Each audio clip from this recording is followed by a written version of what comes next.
After vindication in a criminal court, a former Fresno City College basketball coach and instructor is fighting to get his job back. Now on this Wired Wednesday, GV Wire senior reporter David Taub joins us now to break it all down. David, good morning. How are you doing this morning? Good morning, Carl.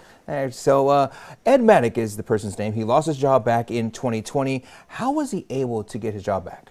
Well, he was basketball coach and an instructor at Fresno City College.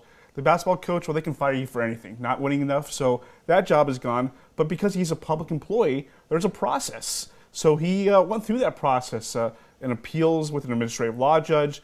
He won that. Then the school district, they appealed that. That went to the Superior Court judge, who once again favored Maddock, and then it went to the appeal court, which once again another win for Maddock. So he was able to get his job back, and he started teaching again in 2023.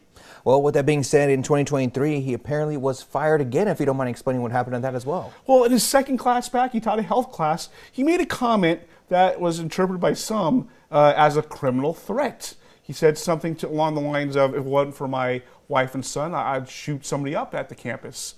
A lot of interpretation of what that was, but the police department on campus and the district attorney's office interpreted that as a crime. So he was charged, and once again, the school district, the community college district, went in the process to fire him again.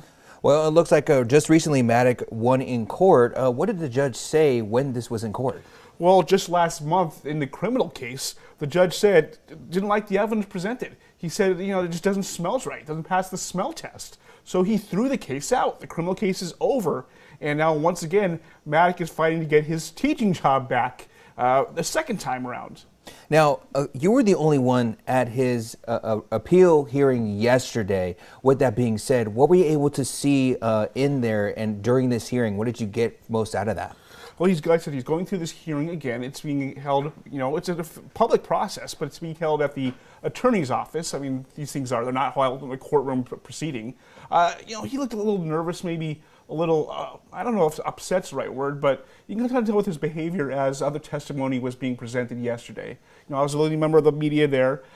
His psychologist testified, another friend, another therapist, counselor from this college, she also testified. He looked a little uneasy, and then he testified in the afternoon. However, the judge closed the hearing to the public because the judge was concerned that names of witnesses might be presented, and he wanted to protect those names. So unfortunately, I didn't get to see Mr. Maddock's testimony, but I chatted with him afterward. He said things went well, things may be wrapping up, but this is scheduled to be a 10-day hearing at the administrative law level to try to get his job back again. And remember, all this is being, fighting this is being paid by taxpayer money.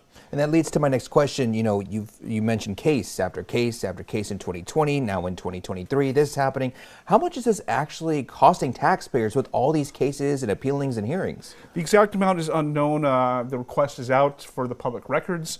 But, these are not cheap lawyers. Liebert, Cassidy, Whitmore, they're pretty good lawyers, and they charge a lot. And to go through all these preparation for all these appeals at every level, there is going to be a cost. I'm not going to be surprised. It could hit six figures. That's just speculation.